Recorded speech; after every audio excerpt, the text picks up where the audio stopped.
ਸਤਿ ਸ਼੍ਰੀ ਅਕਾਲ ਜੀ, ਤੁਸੀਂ ਦੇਖ ਰਹੇ ਹੋ ਪੰਜਾਬ ਮੇਲ ਯੂਐਸਏ ਟੀਵੀ। ਮੈਂ ਸੁਖਦੀਪ ਕੌਰ ਸੰਧੂ ਖਬਰਾਂ ਦੇ ਇਸ ਬੁਲੇਟਿਨ ਵਿੱਚ ਤੁਹਾਡਾ ਸਵਾਗਤ। ਪਹਿਲਾ ਪੇਸ਼ ਨੇ ਚੋਣਵੀਆਂ ਖਬਰਾਂ।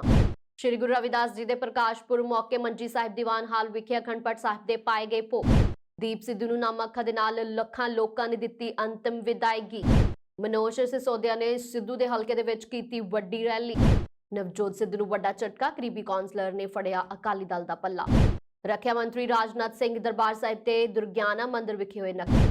ਸੀਐਮ ਚੰਨੀ ਨੇ ਮਨਪ੍ਰੀਤ ਬਾਦਲ ਦੇ ਹੱਕ ਦੇ ਵਿੱਚ ਕੀਤਾ ਰੋਡ। ਹੁਣ ਖਬਰਾਂ ਵਿਸਥਾਰ ਦੇ ਨਾਲ।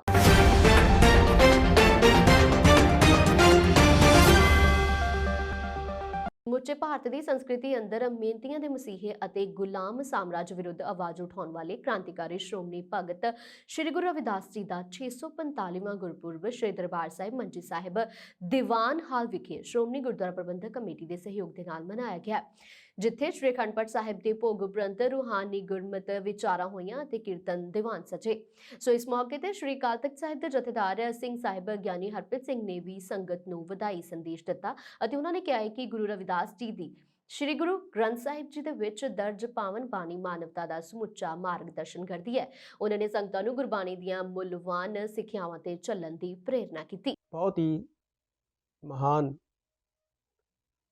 ਤੇ ਪਿਆਰੇ ਰੱਬੀ ਬੰਦਗੀ ਦੇ ਵਿੱਚ ਪੂਰਨ ਤੌਰ ਦੇ ਉੱਤੇ ਭਿੱਜੇ ਹੋਏ ਪਰਮੇਸ਼ਵਰ ਜੀ ਦੇ ਮਹਾਨ ਭਗਤ ਬਾਬਾ ਰਵਿਦਾਸ ਜੀ ਦਾ ਜਨਮ ਦਿਹਾੜਾ, ਔਰ ਮੈਂ ਉਹਨਾਂ ਦੇ ਇਸ ਮਹਾਨ ਜਨਮ ਦਿਹਾੜੇ ਦੀਆਂ ਸਮੂਹ ਗੁਰੂ ਨਾਨਕ ਨਾਮ ਲੇਵਾ ਸਿੱਖ ਸੰਗਤ ਨੂੰ ਬਹੁਤ ਵਧਾਈ ਦਿੰਦਾ।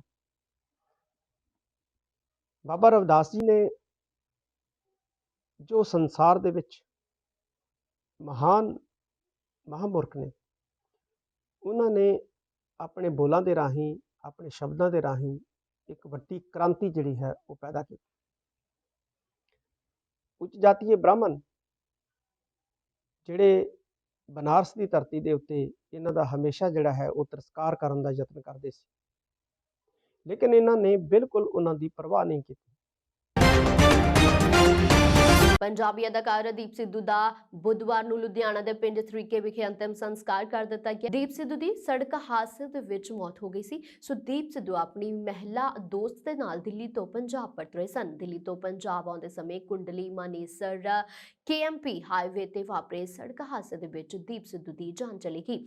ਅਦਾਕਾਰ ਦੀਪ ਸਿੱਧੂ ਆਪਣੀ ਸਕਾਰਪੀਓ ਗੱਡੀ, ਜਿਸ ਦਾ ਨੰਬਰ PP 10 GK 7047 ਸੀ, ਖੁਦ ਚਲਾ ਰਹੇ ਸਨ। 37 ਸਾਲਾ ਦੀਪ ਸਿੱਧੂ ਦਾ ਜਨਮ ਪੰਜਾਬ ਦੇ ਸ਼੍ਰੀ ਮੁਕਤਸਰ ਸਾਹਿਬ ਦੇ ਪਿੰਡ ਉਦੇਕਰਨ ਵਿਖੇ ਹੋਇਆ ਸੀ। ਉਹ ਅਦਾਕਾਰ, ਵਕੀਲ ਅਤੇ ਸਮਾਜ ਸੇਵੀ ਵੀ ਸਨ। ਉਹਨਾਂ ਨੂੰ ਕਿੰਗ ਫਿਸ਼ਰ ਮਾਡਲ ਹੰਟ ਪੁਰਸਕਾਰ, ਪ੍ਰੈਜ਼ੀਡੈਂਟਸ ਸਕਾਊਟ ਅਤੇ ਪੰਜਾਬੀ ਫਿਲਮਾਂ ਦੇ ਵਿੱਚ ਸਰਬੋਤਮ ਅਦਾਕਾਰ ਪੁਰਸਕਾਰ ਦੇ ਨਾਲ ਸਨਮਾਨਿਤ ਕੀਤਾ ਗਿਆ।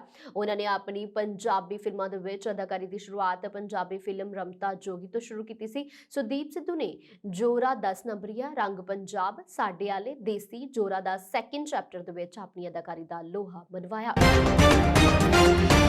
ਆਮ ਆਦਮੀ ਪਾਰਟੀ ਦੇ ਦਿੱਲੀ ਦੇ ਡਿਪਟੀ ਮੁੱਖ ਮੰਤਰੀ ਮਨੀਸ਼ ਸਿਸੋਦੀਆ ਦੇ ਵੱਲੋਂ ਇਸ ਹਲਕੇ ਦੇ ਉਮੀਦਵਾਰ ਜੀਵਨਜੋਤ ਕੌਰ ਦੇ ਨਾਲ ਮਿਲ ਕੇ ਸੰਕਲਪ ਪੱਤਰ ਜਾਰੀ ਕੀਤਾ ਗਿਆ, ਜਿਸ ਦੇ ਵਿੱਚ ਇਸ ਹਲਕੇ ਦੀਆਂ ਆ ਰਹੀਆਂ ਮੁਸ਼ਕਲਾਂ ਨੂੰ ਲੈ ਕੇ ਉਸ ਦੇ ਹੱਲ ਕੱਢਣ ਦੀ ਗੱਲ ਕਹੀ ਗਈ। ਉੱਥੇ ਹੀ ਮਨੀਸ਼ ਸਿਸੋਦੀਆ ਦੇ ਵੱਲੋਂ ਵਿਕਰਮ ਮਜੀਠੀਆ ਅਤੇ ਨਵਜੋਤ ਸਿੰਘ ਸਿੱਧੂ ਤੇ ਬੋਲਦੇ ਹੋਏ ਕਿਹਾ ਕਿ ਨਵਜੋਤ ਸਿੰਘ ਸਿੱਧੂ ਲੰਬੇ ਸਮੇਂ ਤੋਂ ਇਸ ਹਲਕੇ ਦੇ ਵਿੱਚੋਂ ਜਿੱਤਦੇ ਆ ਰਹੇ ਨੇ, ਲੇਕਿਨ ਉਹਨਾਂ ਦੇ ਵੱਲੋਂ ਕੋਈ ਵੀ ਕੰਮ ਨਹੀਂ ਕਰਵਾਇਆ ਗਿਆ।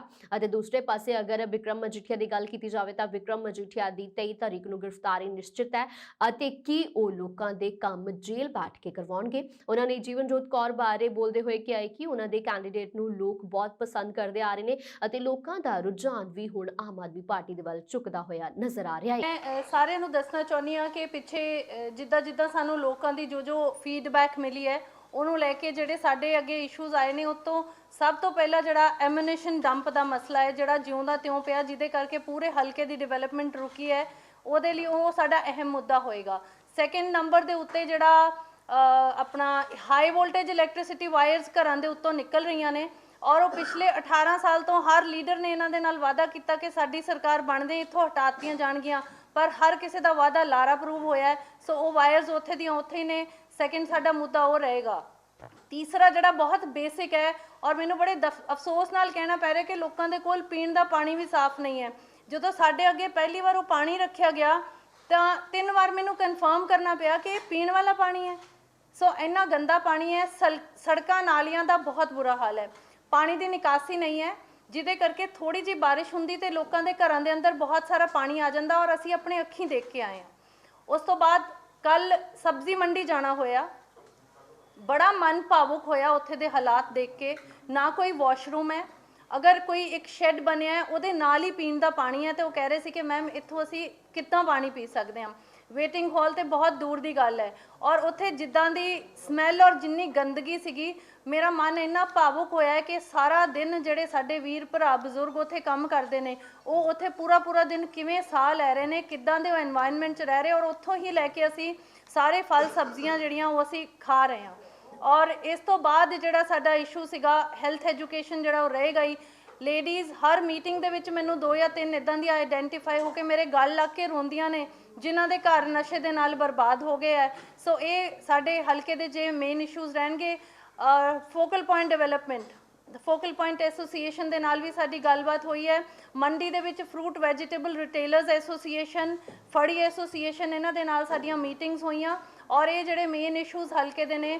ਔਰ ਕੋਸ਼ਿਸ਼ ਸਾਡੀ ਔਰ ਵਿਜ਼ਨ ਜਿਹੜਾ ਮੇਰਾ ਰਹੇਗਾ ਉਹ ਇਹ ਰਹੇਗਾ ਕਿ ਸਾਡਾ ਅੰਮ੍ਰਿਤਸਰ ਪੂਰਬੀ ਹਲਕਾ ਜਿਹੜਾ ਇਸ ਵੇਲੇ ਦਾ ਮੋਸਟ ਨਿਗਲੈਕਟਡ ਹਲਕਾ है, वो बेस्ट हल्का माझे का एटलीस्ट होना चाहिए। दिल्ली का डेवलपमेंट कितना हुआ है, दिल्ली के स्कूल कैसे हुए हैं, दिल्ली के अस्पताल कैसे हुए हैं, पहले कितना पैसा चोरी होता था, ये सारा हमने खूब बताया है।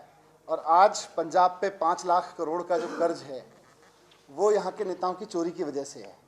हम उस कर्ज को आधार बना के बहाने नहीं बनाएंगे। हमको पता है कि ईमानदारी की जब सरकार चलती है तो टैक्स भी आता है और उसको ईमानदारी से खर्च कैसे किया जाता है। कांग्रेस और बीजेपी के राज्यों से 10% दिल्ली का विज्ञापन का खर्चा है, 10%। ਅੰਮ੍ਰਿਤਸਰ ਪੂਰਬੀ ਹਲਕੇ ਦੇ ਵਿੱਚ ਪੰਜਾਬ ਕਾਂਗਰਸ ਦੇ ਪ੍ਰਧਾਨ ਨਵਜੋਤ ਸਿੰਘ ਸਿੱਧੂ ਨੂੰ ਉਦੋਂ ਵੱਡਾ ਝਟਕਾ ਲੱਗਿਆ ਜਦੋਂ ਸ਼ਹਿਰ ਦੇ ਵਾਰਡ ਨੰਬਰ 47 ਤੋਂ ਕਾਂਗਰਸ ਦੇ ਕੌਂਸਲਰ ਅਤੇ ਪੰਜਾਬ ਪ੍ਰਦੇਸ਼ ਕਾਂਗਰਸ ਕਮੇਟੀ ਜ਼ਿਲ੍ਹਾ ਅੰਮ੍ਰਿਤਸਰ ਦੇ ਸ਼ਹਿਰੀ ਸਾਬਕਾ ਪ੍ਰਧਾਨ ਜਤਿੰਦਰ ਕੌਰ ਸੋਨੀਆ, ਸੀਨੀਅਰ ਅਕਾਲੀ ਆਗੂ ਤੇ ਹਲਕੇ ਤੋਂ ਅਕਾਲੀ ਦਲ ਤੇ ਬਸਪਾ ਗੱਠਜੋੜ ਦੇ ਉਮੀਦਵਾਰ ਬਿਕਰਮ ਸਿੰਘ ਮਜੀਠੀਆ ਦੀ ਹਾਜ਼ਰੀ ਦੇ ਵਿੱਚ ਅਕਾਲੀ ਦਲ ਦੇ ਵਿੱਚ ਸ਼ਾਮਿਲ ਹੋ ਗਏ। ਇਸ ਮੌਕੇ ਬਿਕਰਮ ਸਿੰਘ ਮਜੀਠੀਆ ਨੇ ਕੌਂਸਲਰ ਜਤਿੰਦਰ ਕੌਰ ਸੋਨੀਆ ਨੂੰ ਸਿਰੋਪਾ ਦੇ ਕੇ ਸਨਮਾਨਤਾ ਕੀਤਾ ਅਤੇ ਭਰੋਸਾ ਦਿਵਾਇਆ ਕਿ ਉਹਨਾਂ ਨੂੰ ਪਾਰਟੀ ਦੇ ਵਿੱਚ ਪੂਰਾ ਮਾਣ ਸਤਿਕਾਰ ਤੇ ਜ਼ਿੰਮੇਵਾਰੀ ਦਿੱਤੀ ਜਾਏਗੀ। ਇਸ ਮੌਕੇ ਤੇ ਬਿਕਰਮ ਸਿੰਘ ਮਜੀਠੀਆ ਨੇ ਕਿਹਾ ਕਿ ਕਾਂਗਰਸ ਦੀ ਨਫ਼ਰਤ ਦੀ ਰਾਜਨੀਤੀ ਦਾ ਖਾਤਮੇ ਦੇ ਲਈ ਲੋਕ ਇਕਜੁੱਟ ਹੋ ਰਹੇ ਨੇ। ਉਹਨਾਂ ਨੇ ਦੱਸਿਆ ਕਿ ਜਤਿੰਦਰ ਕੌਰ ਸੋਨੀਆ ਜ਼ਮੀਨੀ ਪੱਧਰ ਤੇ ਕੰਮ ਕਰਨ ਵਾਲੇ ਆਗੂ ਨੇ ਜੋ 6 ਸਾਲ ਕਾਂਗਰਸ ਦੇ ਮਹਿਲਾ ਵਿੰਗ ਦੀ ਜ਼ਿਲ੍ਹਾ ਪ੍ਰਧਾਨ ਰਹੇ ਨੇ। ਉਹਨਾਂ ਨੇ ਕਿਹਾ ਕਿ 3 ਵਾਰ ਕੌਂਸਲਰ ਰਹੇ ਜਤਿੰਦਰ ਕੌਰ ਸੋਨੀਆ ਦੇ ਅਕਾਲੀ ਦਲ ਦੇ ਵਿੱਚ ਸ਼ਾਮਿਲ ਹੋਣ ਦੇ ਨਾਲ ਪ੍ਰਦੇਸ਼ ਕਾਂਗਰਸ ਪ੍ਰਧਾਨ ਨਵਜੋਤ ਸਿੰਘ ਸਿੱਧੂ ਨੂੰ ਵੱਡਾ ਝਟਕਾ ਲੱਗਾ ਹੈ। ਅੰਮ੍ਰਿਤਸਰ ਦੀਆਂ ਸਾਰੀਆਂ ਹੀ ਸੀਟਾਂ ਸ਼ਹਿਰੀ ਸੀਟਾਂ ਅਤੇ ਸਪੈਸ਼ਲੀ ਅੰਮ੍ਰਿਤਸਰ ਈਸਟ ਦੀ ਸੀਟ ਜਿੱਥੋਂ ਸ਼੍ਰੋਮਣੀ ਅਕਾਲੀ ਦਲ ਦੇ ਸਾਡੇ ਵੀਰ ਜਨਰਲ ਸਕੱਤਰ ਤੇ ਸਾਬਕਾ ਮਿਨਿਸਟਰ ਸਰਦਾਰ ਬਿਕਰਮ ਸਿੰਘ ਜੀ ਮਜੀਠੀਆ, ਉਹਨਾਂ ਦੀ ਚੋਣ ਨੂੰ ਅੱਜ ਬਹੁਤ ਵੱਡਾ ਬਲ ਮਿਲਿਆ। ਅੱਜ ਸਾਡੀ ਭੈਣ ਸੋਨੀਆ ਜੀ ਜੋ ਅੰਮ੍ਰਿਤਸਰ ਡਿਸਟ੍ਰਿਕਟ ਕਾਂਗਰਸ ਕਮੇਟੀ ਦੇ ਪ੍ਰੈਜ਼ੀਡੈਂਟ ਨੇ, 3 ਵਾਰ ਲਗਾਤਾਰ ਵਾਰਡ ਨੰਬਰ 47 ਤੋਂ ਕੌਂਸਲਰ ਰਹੇ ਨੇ, 3 ਟਰਮਾਂ, 6 ਸਾਲ ਇਹ ਮਹਿਲਾ ਕਾਂਗਰਸ ਦੇ ਪ੍ਰੈਜ਼ੀਡੈਂਟ ਰਹੇ ਨੇ। ਉਹਨਾਂ ਦੇ ਸਾਰਾ ਪਰਿਵਾਰ, ਉਹਨਾਂ ਦੇ ਹਸਬੈਂਡ ਸਾਡਾ ਵੀਰ ਹੈਪੀ ਤੇ ਜਿੰਨੇ ਵੀ ਇਹਨਾਂ ਦੇ ਮੋਹਤਬਰ ਇਸ ਇਲਾਕੇ ਦੇ ਨੇ, ਜਿਨ੍ਹਾਂ ਚ ਊਸ਼ਾ ਸ਼ਰਮਾ ਜੀ, ਸੰਜੇ ਭੰਡਾਰੀ ਜੀ, ਗੋਬਿੰਦ ਜੀ, ਦੀਪਕ ਸੇਠ ਜੀ, ਰਜੇਸ਼ ਕੁਮਾਰ ਜੀ, ਕਰਨ ਭੱਟ ਜੀ, ਹਰਪਾਲ ਸਿੰਘ, ਹਰਵਿੰਦਰਪਾਲ ਸਿੰਘ, बहुत ही सत्कारयोग आज मेरे गृह विखे वार्ड नंबर 47 तो पहुंचा होया मेरा सारा परिवार अज वार्ड नंबर 47 का एक वर्कर जिहड़ा अज मेरे गृह दे विच पहुंचा। सब तो पहला मैं अपने सारे वीरां दा, अपनियां भैणां दा, अपने बजुर्गां दा, अपने छोटे वीरां दा धन्नवाद करदी हां कि जिन्हां ने इस भैण दा साथ दिंदे होए अज इत्थे ਮੇਰੇ ਗ੍ਰਹਿ ਦੇ ਵਿੱਚ ਪਹੁੰਚੇ ਨੇ। ਸ਼੍ਰੋਮਣੀ ਅਕਾਲੀ ਦਲ ਤੋਂ ਪਾਰਟੀ ਦੇ ਉਮੀਦਵਾਰ ਸਰਦਾਰ ਬਿਕਰਮਜੀਤ ਸਿੰਘ ਮਜੀਠੀਆ ਮੇਰੇ ਵੱਡੇ ਵੀਰ, ਉਹਨਾਂ ਦੇ ਨਾਲ ਬੈਠੇ ਰਾਜਨ ਗਿੱਲ ਜੀ, ਜਿਨ੍ਹਾਂ ਦਾ ਔਰ ਇਹਨਾਂ ਦੇ ਨਾਲ ਆਈ ਹੋਈ ਇਹਨਾਂ ਦੀ ਸਮੁੱਚੀ ਟੀਮ ਦਾ ਵੀ ਮੈਂ ਆਪਣੇ ਗ੍ਰਹਿ ਵਿਖੇ ਆਉਣ ਤੇ ਸਵਾਗਤ ਕਰਦੀ ਹਾਂ। ਇਹਨਾਂ ਨੂੰ ਮੈਂ ਜੀ ਆਇਆ ਕਹਿੰਦੀ ਹਾਂ। ਸਾਥੀਓ, ਮੈਂ ਦੁੱਖ ਨਾਲ ਦੱਸ ਰਹੀ ਹਾਂ ਤੁਹਾਨੂੰ ਕਿ ਜਿਸ ਪਾਰਟੀ ਦੇ ਵਿੱਚ ਮੈਂ ਕੰਮ ਕੀਤਾ, ਕਾਂਗਰਸ ਪਾਰਟੀ, ਉਹਦੇ ਨਾਲ ਮੈਨੂੰ ਕੋਈ ਨਾਰਾਜ਼ਗੀ ਨਹੀਂ ਹੈ,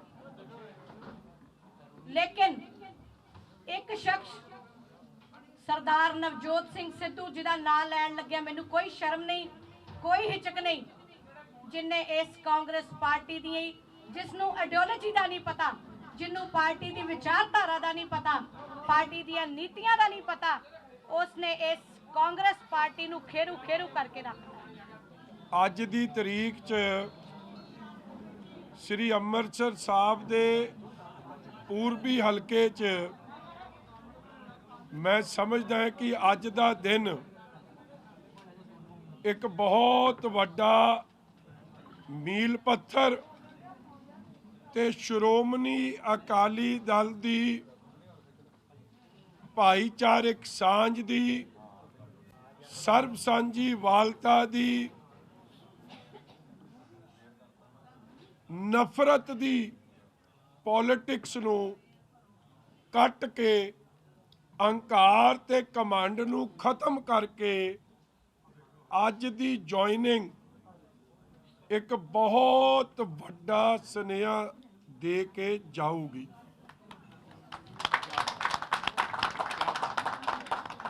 ਇਹ ਅੱਜ ਇੱਕ ਦੇ ਜਿੱਥੇ ਗੁਰੂ ਰਵਿਦਾਸ ਜੀ ਮਹਾਰਾਜ ਦਾ ਅੱਜ ਪ੍ਰਕਾਸ਼ ਪੁਰਬ ਹੈ, ਸੰਗਤਾਂ ਗੁਰੂ ਰਵਿਦਾਸ ਜੀ ਮਹਾਰਾਜ ਨੂੰ ਅਸੀਂ ਸਾਰੇ ਵਧਾਈਆਂ ਦੇ ਰਹੇ ਹਾਂ। ਉੱਥੇ ਹੀ ਮੈਂ ਸਮਝਦਾ ਹੱਕ ਸੱਚ ਦੀ ਲੜਾਈ 'ਚ ਸਾਡੀ ਭੈਣ ਗੁਰੂ ਰਾਮਦਾਸ ਮਹਾਰਾਜ ਦੀ ਇਸ ਪਵਿੱਤਰ ਧਰਤੀ ਦੀ ਵੱਡੀ ਸੇਵਾਦਾਰ ਬੀਬੀ ਜਤਿੰਦਰ ਕੌਰ ਸੋਨੀਆ ਜੀ ਦਾ ਔਰ ਉਹਨਾਂ ਦੀ ਸਮੁੱਚੀ ਟੀਮ ਦਾ ਅੱਜ ਸ਼੍ਰੋਮਣੀ ਅਕਾਲੀ ਦਲ ਵਿੱਚ ਸ਼ਾਮਲ ਹੋਣਾ ਇੱਕ ਬਹੁਤ ਵੱਡਾ ਹਲਾਰਾ ਤੇ ਇੱਕ ਬਹੁਤ ਵੱਡਾ ਬਲ ਸਾਨੂੰ ਸਾਰਿਆਂ ਨੂੰ ਮਿਲੂਗਾ। ਵਿਧਾਨ ਸਭਾ ਚੋਣਾਂ 2022 ਦੇ ਮੱਦੇਨਜ਼ਰ ਪੰਜਾਬ ਦੇ ਵਿੱਚ ਹਰ ਸਿਆਸੀ ਪਾਰਟੀ ਦੇ ਵੱਲੋਂ ਵੱਡੀਆਂ ਚੁਣਾਵੀ ਰੈਲੀਆਂ ਕੀਤੀਆਂ ਜਾ ਰਹੀਆਂ ਨੇ, ਜਿਸ ਦੇ ਚੱਲਦੇ ਰਾਜਨੀਤਿਕ ਪਾਰਟੀਆਂ ਦੇ ਵੱਡੇ ਨੇਤਾ ਤੇ ਸਟਾਰ ਪ੍ਰਚਾਰਕ ਪੰਜਾਬ ਆ ਕੇ ਆਪਣੇ ਉਮੀਦਵਾਰਾਂ ਦੇ ਹੱਕ ਦੇ ਵਿੱਚ ਚੋਣ ਪ੍ਰਚਾਰ ਕਰਦੇ ਦਿਖਾਈ ਦੇ ਰਹੇ ਨੇ। ਇਸ ਦੌਰਾਨ ਕੇਂਦਰੀ ਰੱਖਿਆ ਮੰਤਰੀ ਰਾਜਨਾਥ ਸਿੰਘ ਪੰਜਾਬ ਦੇ ਵੱਖ-ਵੱਖ ਹਲਕਿਆਂ ਦੇ ਵਿੱਚ ਭਾਜਪਾ ਦੇ ਉਮੀਦਵਾਰਾਂ ਦੇ ਹੱਕ ਦੇ ਵਿੱਚ ਚੁਣਾਵੀ ਰੈਲੀਆਂ ਕਰਨ ਪਹੁੰਚੇ ਅਤੇ ਇਸ ਤੋਂ ਪਹਿਲਾਂ ਉਹ ਦੁਰਗਿਆਣਾ ਮੰਦਿਰ ਅਤੇ ਸੱਚਖੰਡ ਸ੍ਰੀ ਦਰਬਾਰ ਸਾਹਿਬ ਦੇ ਵਿੱਚ ਨਤਮਸਤਕ ਹੋਣ ਪਹੁੰਚੇ। ਇਸ ਤੋਂ ਬਾਅਦ ਪੱਤਰਕਾਰਾਂ ਦੇ ਨਾਲ ਗੱਲਬਾਤ ਕਰਦੇ ਹੋਏ ਰਾਜਨਾਥ ਸਿੰਘ ਨੇ ਕਿਹਾ ਕਿ ਉਹ ਬਹੁਤ ਵਾਰ ਸੱਚਖੰਡ ਸ੍ਰੀ ਦਰਬਾਰ ਸਾਹਿਬ ਦੇ ਵਿੱਚ ਨਤਮਸਤਕ ਹੋਣ ਦੇ ਲਈ ਆਏ ਹਨ ਅਤੇ ਇੱਥੇ ਆ ਕੇ ਉਹਨਾਂ ਦੇ ਮਨ ਨੂੰ ਇੱਕ ਵੱਖਰੀ ਹੀ ਸ਼ਾਂਤੀ ਮਿਲਦੀ ਹੈ। ਇਸ ਦੇ ਅੱਗੇ ਬੋਲਦੇ ਹੋਏ ਉਹਨਾਂ ਨੇ ਕਿਹਾ ਕਿ ਅੱਜ ਉਹਨਾਂ ਨੇ ਸੱਚਖੰਡ ਸ੍ਰੀ ਦਰਬਾਰ ਸਾਹਿਬ ਦੇ ਅੰਦਰ ਮਹਾਰਾਜਾ ਰਣਜੀਤ ਸਿੰਘ ਦੇ ਵੇਲੇ ਚੜਾਇਆ ਛਤਰ ਦੇ ਵੀ ਦਰਸ਼ਨ ਕੀਤੇ, ਜਿਸ ਦੇ ਨਾਲ ਕਿ ਉਹਨਾਂ ਦਾ ਮਨ ਬਹੁਤ ਪ੍ਰਸੰਨ ਹੋਇਆ ਹੈ।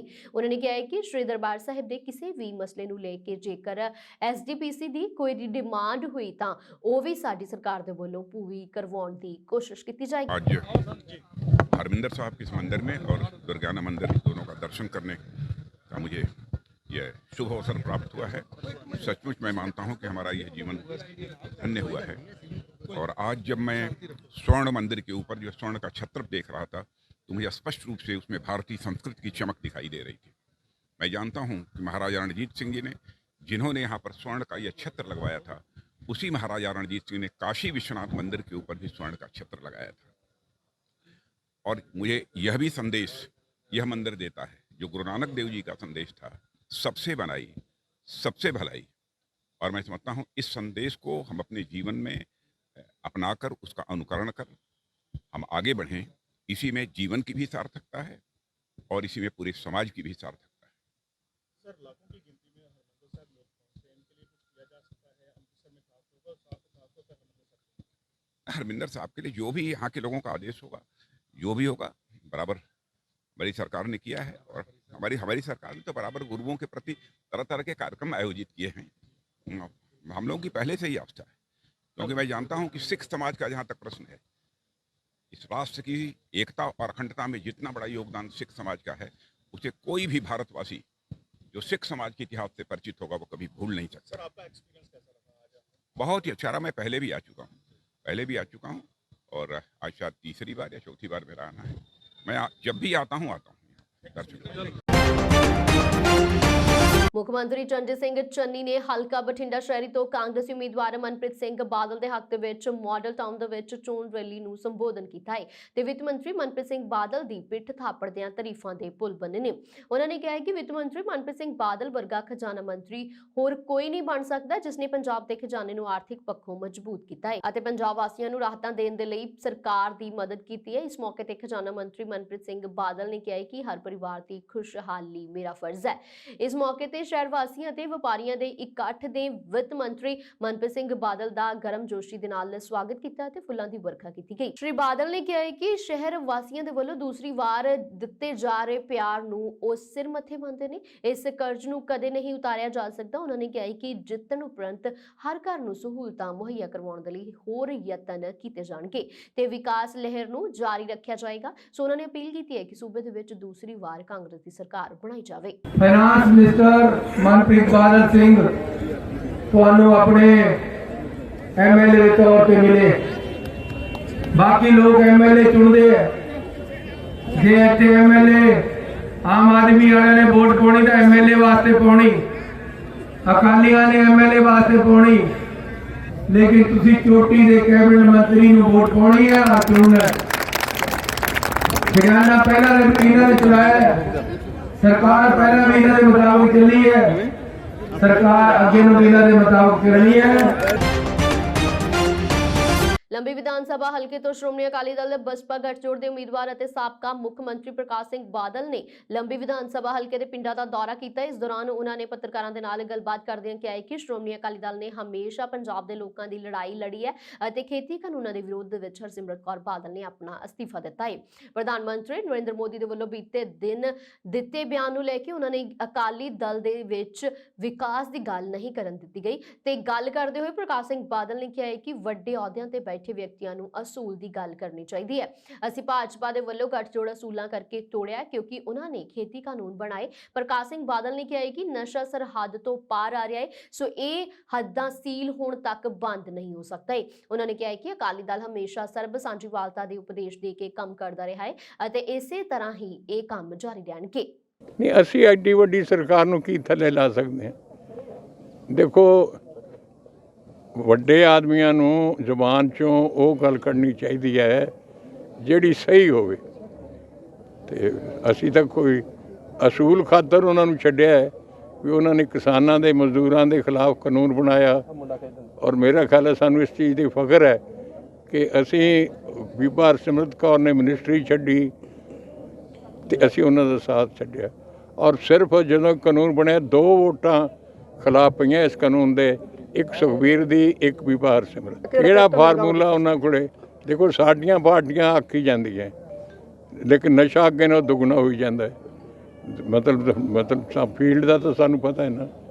ਇਸ ਕਰਕੇ ਇਹ ਨਸ਼ਾ ਅਫਗਾਨਿਸਤਾਨ ਤੋਂ ਆਉਂਦਾ ਹੈ, ਆ ਜਿਹੜਾ ਵੱਡਾ ਚਿੱਟਾ ਨਸ਼ਾ ਹੈ, ਫਿਰ ਪਾਕਿਸਤਾਨ 'ਚ ਆਉਂਦਾ, ਫਿਰ ਸਮਗਲ ਹੋ ਕੇ ਅੱਜ ਬਾਰਡਰ 'ਤੇ ਜਾਂ ਤਾਂ ਸੈਂਟਰ ਸਰਕਾਰ ਦੀ ਪੁਲਿਸ ਹੈ ਜਾਂ ਪੰਜਾਬ ਸਰਕਾਰ ਦੀ ਪੁਲਿਸ ਹੈ।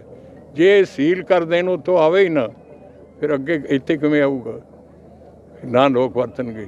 ਦੇਖੋ, ਨਾ ਤਾਂ ਅਸੀਂ ਜਾਤੀਵਾਦ, ਸਾਡਾ ਤਾਂ ਗੁਰੂ ਸਾਹਿਬਾਨ ਦਾ ਦੱਸਿਆ ਹੋਇਆ ਰਸਤਾ ਹੈ। ਉੱਥੇ ਦਾ ਜਾਤੀਵਾਦ ਕੀ, ਮਾਨਸ ਕੀ ਜਾਤ ਇੱਕੋ ਪਛਾਣ, ਨਾ ਕੋਈ। ਅਸਲ ਇਹ ਵੀ ਹੈ ਕਿ ਧਰਮ ਕੋਈ ਫਿਰਕਾ ਪ੍ਰਸਤੀ ਨਹੀਂ, ਧਰਮ ਤਾਂ ਸਾਂਝੀਵਾਲਤਾ ਵਾਲਾ ਹੈ। ਇਹ ਪਤਾ ਨਹੀਂ ਇਹਨੂੰ ਹੋਰ ਲਫ਼ਜ਼ ਦੇ ਦਿੰਦੇ ਆ ਵੀ ਫਿਰਕਾ ਪ੍ਰਸਤੀ ਹੈ ਜਾਂ ਹੈ। ਇਹ ਫਿਰਕਾ ਪ੍ਰਸਤੀ ਨਹੀਂ, ਇਹ ਤਾਂ ਸਾਰਿਆਂ ਨੂੰ ਇਕੱਠੇ ਕਰਨ ਵਾਲਾ, ਜੋੜਨ ਵਾਲਾ ਹੈ। ਰਾਜ ਸਭਾ ਮੈਂਬਰ ਅਤੇ ਵਿਧਾਨ ਸਭਾ ਹਲਕਾ ਕਾਦੀਆਂ ਤੋਂ ਕਾਂਗਰਸ ਦੇ ਉਮੀਦਵਾਰ ਪ੍ਰਤਾਪ ਸਿੰਘ ਬਾਜਵਾ ਨੇ ਪ੍ਰਧਾਨ ਮੰਤਰੀ ਨਰਿੰਦਰ ਮੋਦੀ ਨੂੰ ਇੰਟਰਵਿਊ ਦੇ ਵਿੱਚ ਖੇਤੀ ਕਾਨੂੰਨਾਂ ਨੂੰ ਰੱਦ ਕਰਨ ਅਤੇ ਅਕਾਲੀ ਦਲ ਬਸਪਾ ਦੇ ਪੁਰਾਣੇ ਗੱਠਜੋੜ ਦੇ ਬਿਆਨ ਤੇ ਸਵਾਲ ਚੁੱਕੇ ਨੇ।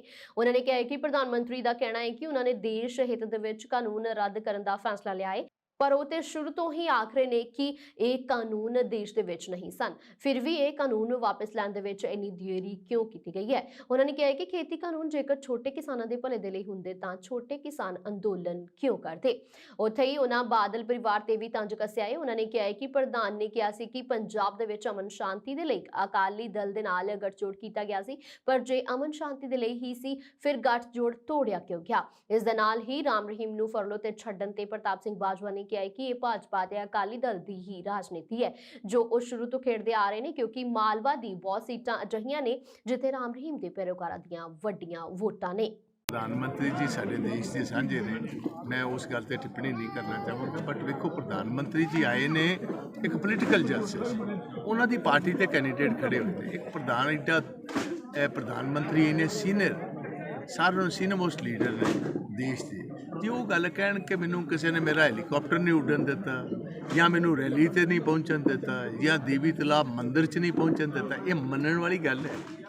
जिहड़ियां चीज़ां असंभव ने, क्योंकि इस time election commission of India राज कर रहे हैं। इस टाइम ना तो सरदार चरणजीत सिंह चन्नी कर रहे, ना कांग्रेस कर रही।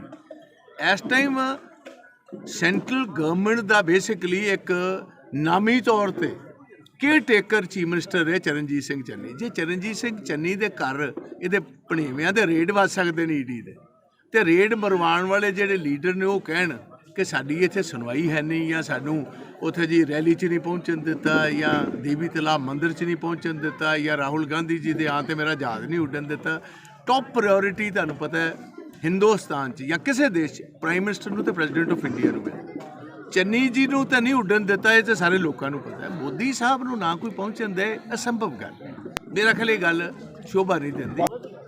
अज किहड़ी पार्टी का अज मैनीफेस्टो लॉन्च होया, किहड़ी दा होया जी?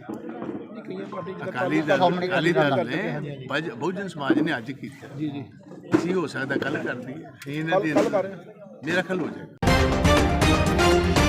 कोरोना कारण 2 साल बाद इस बार चंडीगढ़ ਦੇ ਵਿੱਚ रोज़ फैसटिवल मनाया जाएगा। इस बार रोज़ फैसटिवल सैक्टर 16 ਦੀ रोज़ गार्डन ਦੇ ਵਿੱਚ 25 ਤੋਂ 27 फरवरी तक करवाया जाएगा।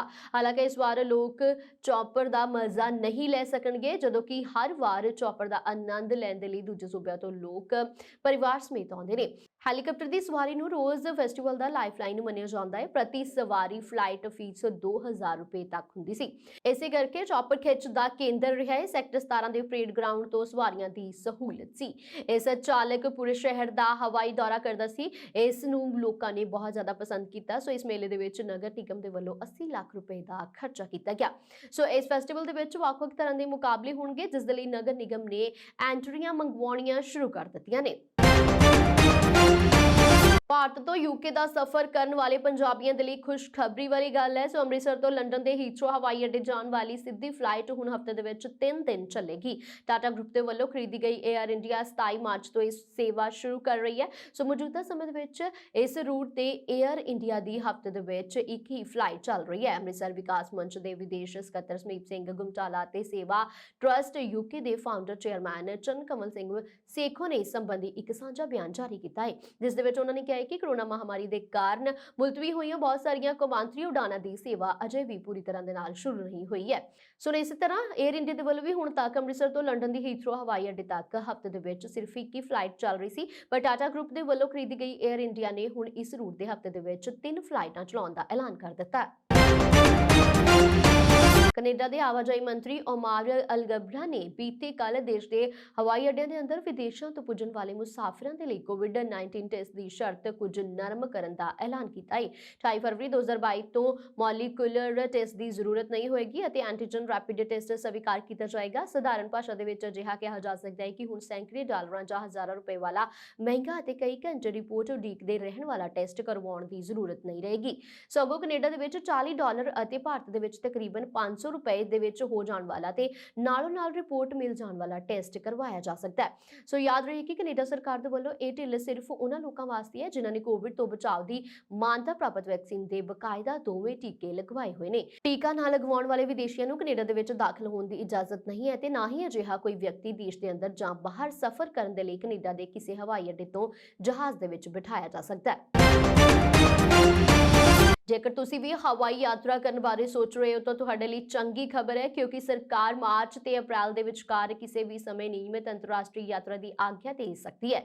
ਸੋ ਸਰਕਾਰ ਜਲਦ ਨਿਯਮਿਤ ਅੰਤਰਰਾਸ਼ਟਰੀ ਉਡਾਣਾਂ ਦੀ ਸੇਵਾ ਦੀ ਆਗਿਆ ਦੇ ਸਕਦੀ ਹੈ। ਮੰਨਿਆ ਜਾ ਰਿਹਾ ਹੈ ਕਿ ਜਿਵੇਂ ਹੀ ਘਰੇਲੂ ਹਵਾਈ ਯਾਤਰਾ ਕਰਨ ਵਾਲੀ ਕੋਵਿਡ ਸਾਬਕਾ ਪੱਧਰ ਤੇ 80% ਨੂੰ ਪਾਰ ਕਰ ਸਕਦੀ ਹੈ, तो सरकार नियमित अंतरराष्ट्रीय उड़ानों की सेवा की आग्ञा दे सकती है। इस तो पहला 15 दिसंबर 2021 तो सरकार ने यूके, फ्रांस, जर्मनी, नीदरलैंड, फिनलैंड, दक्षिणी अफ्रीका, ब्राजील, चीन, मॉरिशस, ਸਿੰਗਾਪੁਰ, ਬੰਗਲਾਦੇਸ਼, ਬੋਸਟਵਾਨਾ ਅਤੇ ਜ਼ਿੰਬਾਬਵੇ ਸਮੇਤ 14 ਦੇਸ਼ਾਂ ਨੂੰ ਛੱਡ ਕੇ ਬਾਕੀ ਦੇਸ਼ਾਂ ਦੇ ਲਈ ਨਿਯਮਿਤ ਅੰਤਰਰਾਸ਼ਟਰੀ ਉਡਾਣਾਂ ਚਲਾਈਆਂ ਗਈਆਂ ਸਨ। ਪਰ ਕੋਰੋਨਾ ਵਾਇਰਸ ਦੇ ਤੀਜੇ ਵੇਰੀਐਂਟ ਓਮਿਕਰੋਨ ਦੇ ਦਸਤਕ ਦੇਣ ਤੋਂ ਬਾਅਦ ਸਰਕਾਰ ਨੇ ਅੰਤਰਰਾਸ਼ਟਰੀ ਉਡਾਣਾਂ ਸ਼ੁਰੂ ਕਰਨ ਦਾ ਫੈਸਲਾ ਵਾਪਸ ਲੈ ਲਿਆ।